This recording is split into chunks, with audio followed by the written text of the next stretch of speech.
Alright, welcome back. So in this video, I just wanted to go through just like an introduction to Substance Painter and just some tips that I do to just get you started with your textures.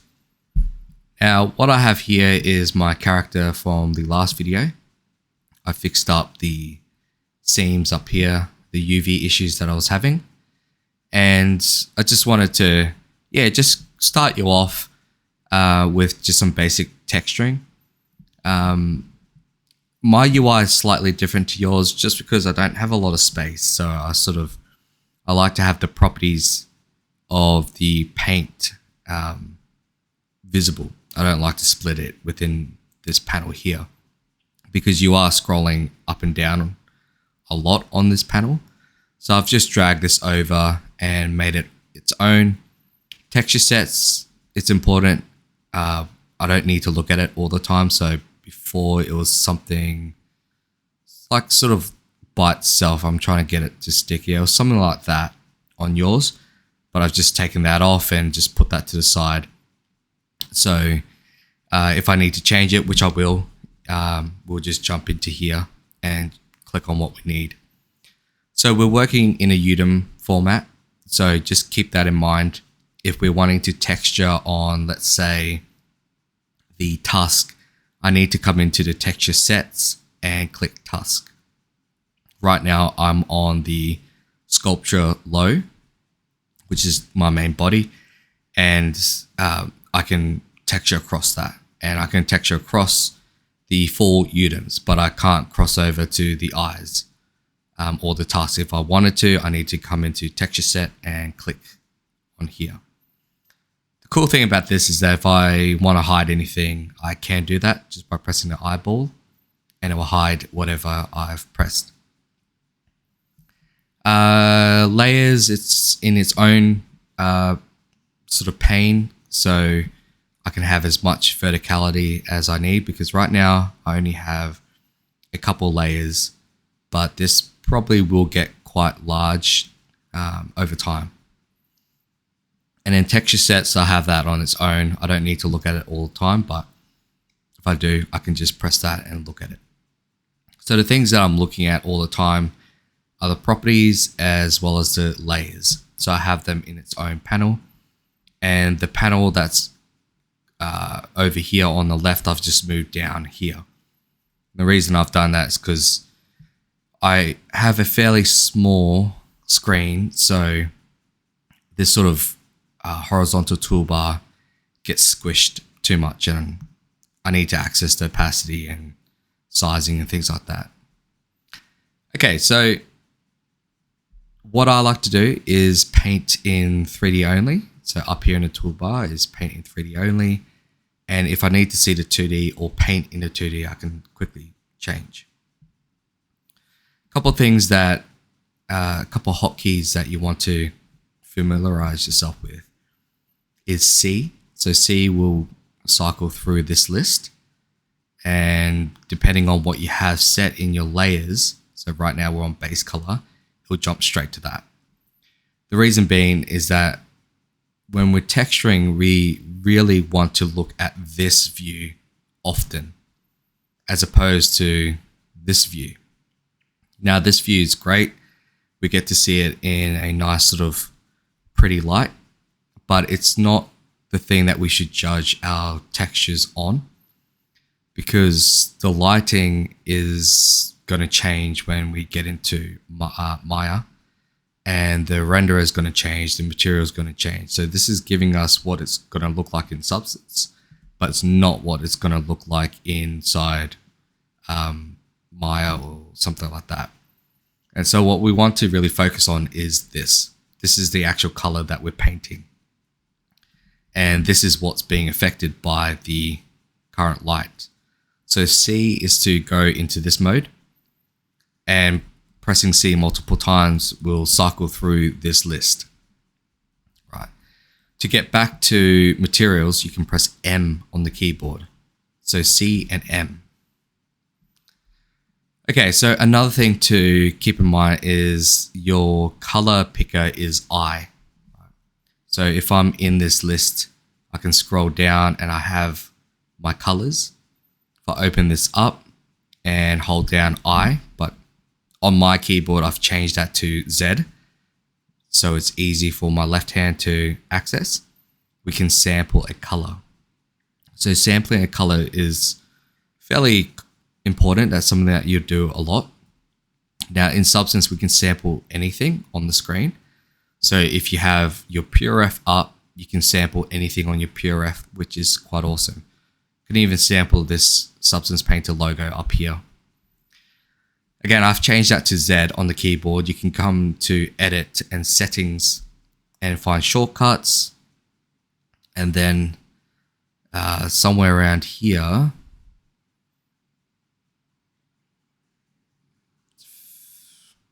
think it's up a little bit more. Here, so Color Picker Sample Tool. I've just changed that to Z to make it a bit easier to get to. Okay, so I just want to run through how I set this up. Now, the first thing I do is I start off by creating like a global roughness, and you can do that just by coming up to the fill. So if I press that, you can see in the properties, if I scroll down a little bit, we're painting on all of these channels, right? So one of the cool things about Substance is that we can paint color, height, roughness, metallic, normal maps, opacity, emissives, and quite a lot of things all at once. But for me anyways, and you don't have to do this, I like to work on the channels individually as I go. So I generally start off by first filling the scene up with a pretty rough material. So just complete 100% roughness. So I turn all these off, and that way we don't have any shininess on our model, which can be quite distracting. So I just call it global roughness. It's fairly high, it's not all the way to the top, but you can see that if I bring it all the way to the left, that roughness becomes very shiny. Even at halfway, it's quite sort of distracting. So I like to have this all the way up, fairly close to all the way up anyways. One other thing I do as well is up here in the toolbar, I generally always paint in orthographic. I find that much easier to have a flatter sort of canvas to work with. And the default perspective inside Substance is pretty narrow, or pretty wide, narrow I should say. So it's quite distracting to sort of work with. And if you're trying to get a flat sort of angle, it makes it a little bit difficult, I'd find. So I generally always paint in orthographic. And this is a personal preference for me. I always use free rotation. It just allows me to sort of get in and under a bit easier. Now this is, if you haven't used free rotation before, it's quite interesting, all right? It can be a bit hard to sort of get used to, but that's what I do. I'm sure you've figured out navigation already this far in, but what we need to do is change the Wacom tablet properties. Make sure we're at middle click and right click for these two buttons, and always turn Windows Ink off. So middle click and right click. And it's all, Alt and tapping on to the canvas allows us to rotate. Alt middle click allows us to pan. Alt drag forward and back, I believe. It's quicker to zoom in and out. So fairly easy. I'm using the default environment as well. So Substance Painter uses an environment light to light the scene. And you can find it over here on the right. So this little computer icon. So you can see environment maps. Now we can pick whatever we want. The default is panorama, and this is a good sort of one that would work for most things. But if you want to change it to something a bit more neutral, then you've got these sort of studio lightings down at the bottom, which I often do change to studio, this one here, Studio Tomoko. It's a bit of a harsher light, but it's quite neutral. So your reds will look reds and your blues will be blues. And essentially what you'll get is, what you paint down is what you get. Whereas these ones have, this one's quite warm, this one's quite cool. So, and this one's quite warm as well. So the sort of whites that you'll put down will be more on the warmer side or cooler side. Right? So the colors won't be exactly what you want. You can change the opacity of the environment just by sliding this up and then changing the blur if you wanted to see the environment. Some people like that. I find it a little bit distracting, so I generally just turn that off and just have a nice black background. All right, so let's get started. So what I normally do is start off with some sort of base color. Now I'm going to activate this base color, and Substance is going to think for a bit, because just keep in mind we are working with a fairly high texture map. So anything we do inside Substance, I have a pretty strong computer, but just give it some time to think. It's not always going to be like this, but when you're turning on layers with color correction or any sort of filters or generators, it can take a bit of time. Okay, so this is the base texture map that I have. Now you can hold down Shift as well, and that sort of snaps to an angle if you like to work that way. And if we want to rotate the light, we can hold down Shift and right click to drag that light around. So I generally like to create a base color, and often what I'll do is I'll start off with a fill. And this time around, I didn't do that. I just sort of painted it in. But what I would normally do is come up to the layers toolbar and find the fill bucket and turn all of these off like I normally do. And just fill the color, fill the creature with a color. Just sort of pick a color that sort of makes sense for you. And sometimes I'll pick a color that is quite close to what we're getting, or depending, I don't know why I do this sometimes, but often I'll choose like a really bright green. That way, when I start painting on this, I can see any sort of areas that I haven't quite filled up. So it depends on the work that you're doing. Sometimes I find that filling in a bright green or a bright red is nice, because you can sort of see the areas that you haven't filled up.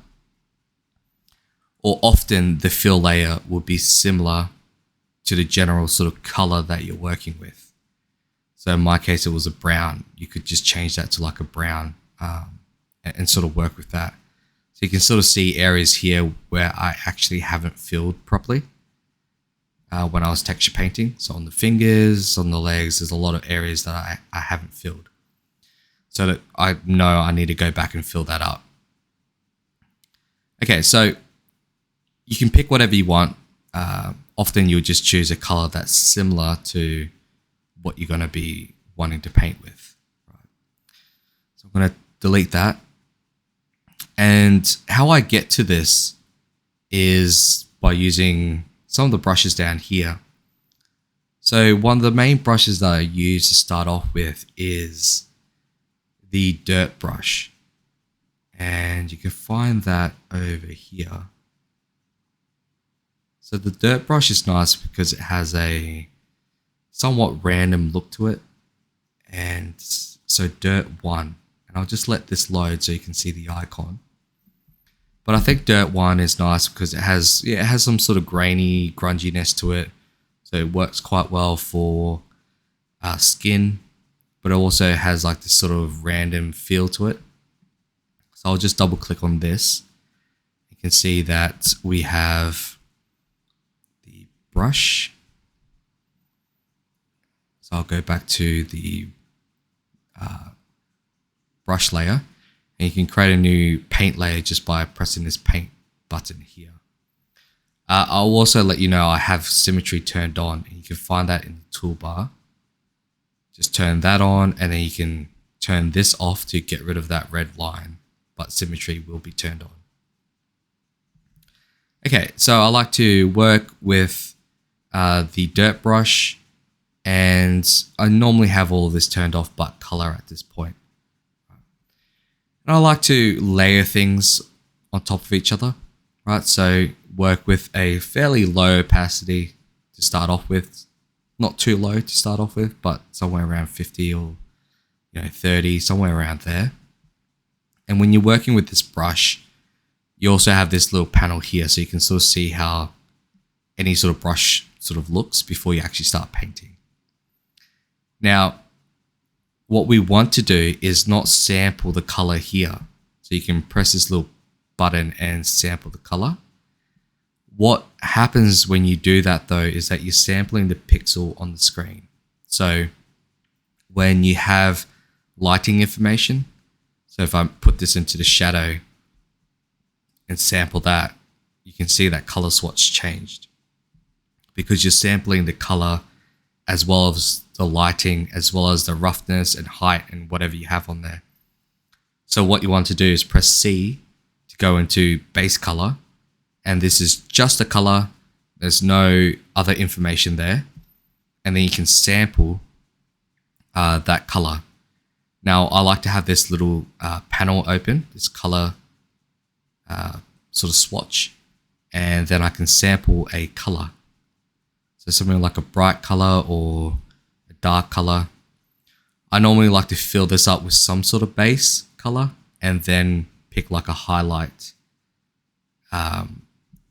You would often just use the sliders to do that, and then come back into material or paint in color, which I do often, and then just start painting.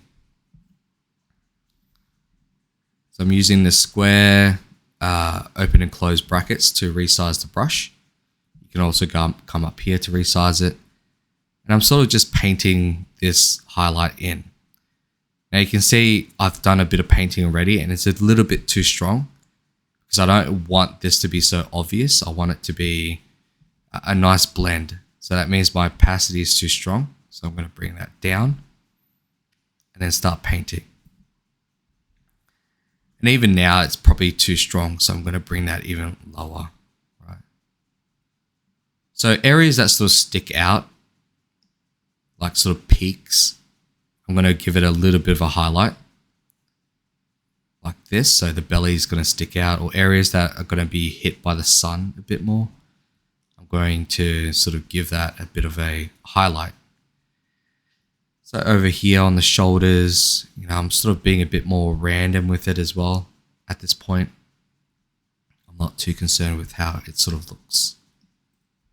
And I might paint inside the color channel, so I can keep an eye on the types of colors that I'm using and how much that color is being laid down. Because sometimes when you have the environment map on, it's hard to actually tell how much color you're putting down. But then as soon as you change the environment map, which is probably something that you will do, and it's something that you probably will do inside Maya, it will look very obvious, right? So sometimes it's not so obvious if you don't look at it in this view, right? So it's important that you look at it in the base color.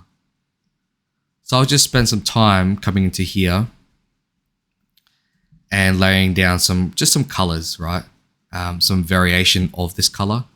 So I'll come into here and then just change the saturation a bit, maybe make it a little bit darker, and then just lay down these colors like on top of each other using a low opacity and the dirt one. Not thinking too much about it at this point. I just want to lay down some variation in that surface, or that skin surface. So I don't want like the same color the whole way through. I want some variation to that color, right? And that will give you a good starting point.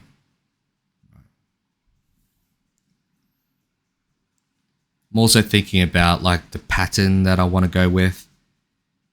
I kind of like to think about it in terms of our sculpting. So like a sort of primary color that we're using, or primary shapes, I guess. And then working with like secondary and tertiary shapes. So right now with what I have right here would just be more or less just primary shapes and a little bit tertiary, secondary up here.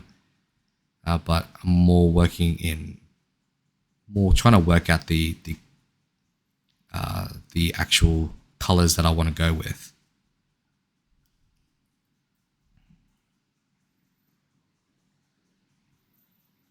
So again, sampling colors, but then also changing the hue, slightly saturation, as well as the value.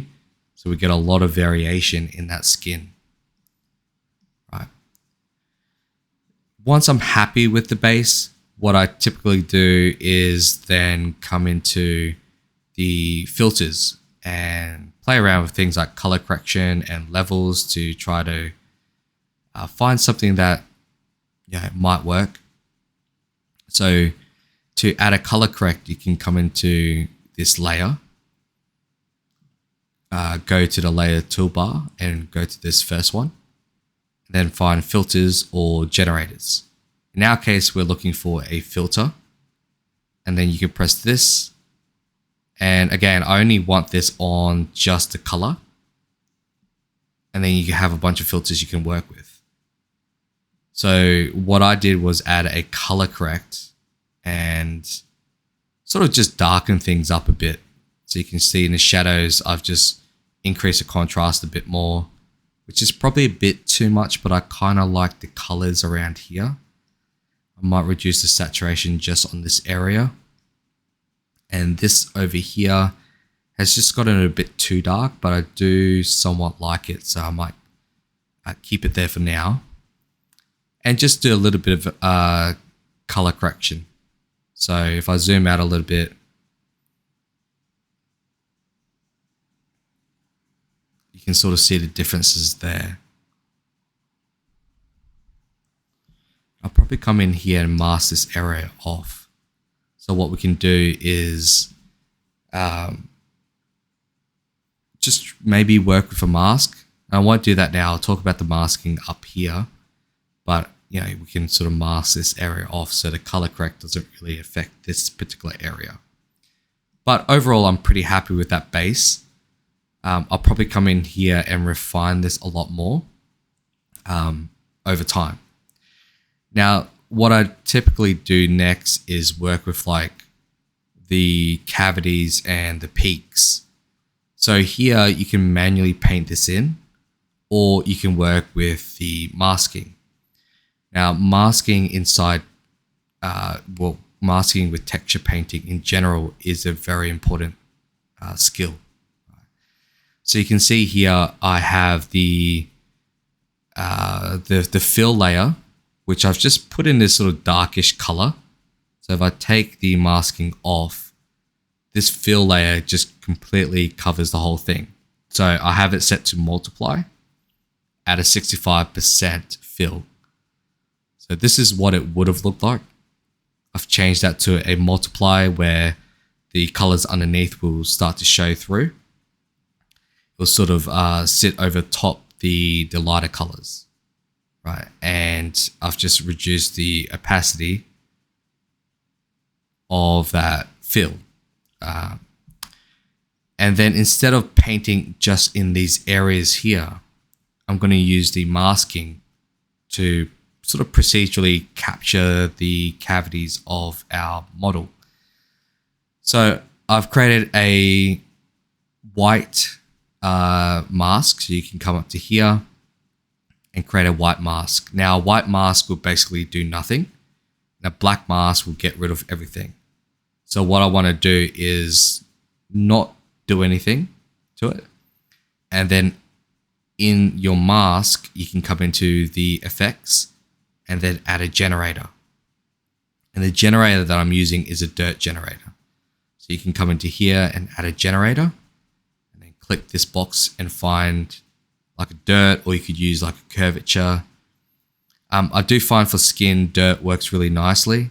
Curvature, I find there's not as much control to it. So it's hard to sort of refine the look that you're going for. And dirt is more or less the same, except there's a lot more control to it. So this is the dirt generator. And what we've done here, if I go to masking, this is what that looks like. So what I've done is adjusted the dirt generator's parameters. So I can just sort of capture just the insides, the cavities.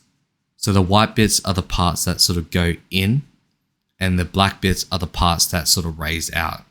So I only want this sort of darkish color to sort of appear in these cavities of our model. And these cavities are the cavities that we sculpted in. So having that sculpted detail and then baking that over is super important when it comes to texturing. Otherwise, we would have had to manually do this ourselves, which could take quite a bit of time. And by masking out the peaks, I'm only working with the cavities, which means that when I bring back my material, this darkest color, it's only appearing in these sort of crevices, these cavities. And it sort of brings that detail out a bit more. Now it's probably a bit too grainy at this point, but at this early stage, I'm more just working with how this base color that I'm trying to go with would work. So I'm sort of working out the details here, right? And I'll probably come back into this and add a lot more to it.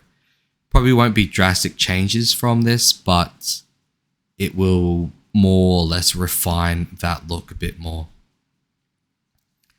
And then next what I do is work on the peaks. So the peaks are more or less the same, except the opposite of the cavities.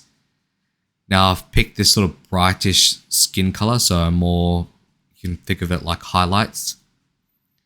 And I've changed that to a multiply at an 85%. Right? So normally this will look like this, and I'll turn off the masking. So it's this sort of highlight. You can pick a color that you like, or sort of sample a color that's already there and increase the values and reduce the saturation a little bit. I chose to just put a fill in and just pick a color. But with this, what I can do is then come into the mask. And again, I've just added a white mask. I've come into the blending for that color. Just made it a multiply because I wanted that white to sort of sit a bit nicer onto these sort of darker areas here. And if I zoom in and toggle this on and off, you can sort of see that effect. Right. You can see that on, not too much on the belly because I've made a custom area to sort of clean that part up. You can sort of see that effect there. So in the masking, you can see I've got a couple things here. So there's two generators, one generator and two custom paint layers. Now in here, we can add a generator, which I did the same thing with this cavity layer, except what I've done is inverted the parameters. And then again, played around with all of these settings to get the look that I like. And then what we can do is we can stack these sort of effectors or sort of paint layers that we're making. So it's like layers within layers. So if I turn this off, you can see that I've made a custom paint layer. And I honestly, it was back here. So if I change this to the mask, let's see. You can see this paint layer was just making sure that that effect wasn't appearing on this darkish area on the skin. Because I just really wanted it to be only on these sort of whiter areas.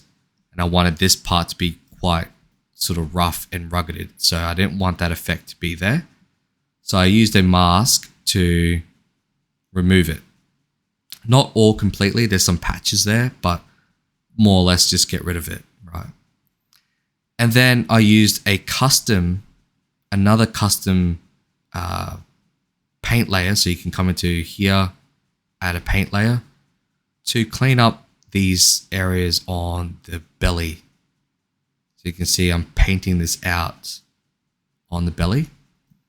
And this is what that looks like. So it sort of cleans that area up a bit and creates more of a softer skin-like detail. Now I'll probably do the same thing here. And in this case, I probably won't use the dirt brush. I find the cement brushes work really nicely here. And you can come into these areas and maybe with a lower stroke opacity, just sort of blend these details back in. And it's subtle details that I'm painting away. But those are the things that I think really sell the texture. Now, overall, he's too grainy, right? So there's a lot of grainy micro sort of detail and grunginess going on here. So after this, once I'm happy with the base color that I've been working with, I'll just add another paint layer up here and then work on like a blend pass, where I start to blend some of these areas in a little bit more as they get a little bit too grainy, where we're sort of stacking these sort of grunge maps on top of each other essentially. It becomes a bit too grainy, and I think it's a bit distracting. So I'll come in with another paint layer and just manually come in to these areas and blend these parts back in to make it all sort of fit a bit more. And any areas where there's a seam, so there wasn't one here, but up here there's a noticeable seam. So right here you can see that. So I'll just come in and manually paint that out. So the generators don't work well across seams sometimes. So the sort of proceduralness can sometimes break and you'll need to manually paint that out. Now, I'll probably do this for quite a bit longer. So after this video, I'll spend about an hour just sort of refining this look a bit more. But that's more or less what I do to get a solid base out of this texture process.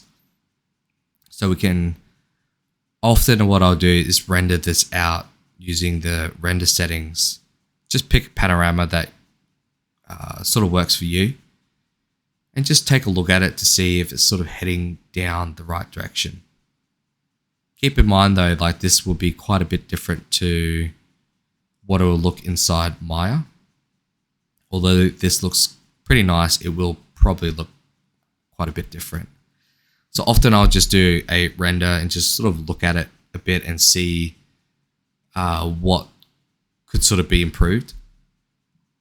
Now looking at this, for me anyways, I think that some of these sort of cavity areas are a bit much and it's a little bit distracting. So I'll probably spend a bit of time blending that into the rest of the skin a bit more. And then start working on the hands and feet a bit more. So the nails needs to be done and the toenails need to be done, and the textures down here probably need to change a bit. It's looking a bit too samey across the whole model. And I did want him to be fairly brown, but I think he's looking a bit too brown, and maybe adding some other colors in there might work a bit more. And that's pretty much it, right? The rest of it I sort of just play around with and start working it out. And when I get further into the texturing of this creature, I'll probably make another video about that process. But just to get you started, this is what I normally do, right? It doesn't change all too much from creature to creature. I generally start off with the dirt brush and then paint a base. Make sure you use a low opacity stroke. And the important part with this process is to layer on multiple different passes of colors. Not too different in hue, but slightly different, and different brightness levels or saturation levels and contrast levels. And then what you'll end up with is a nice, interesting base to sort of work with, right?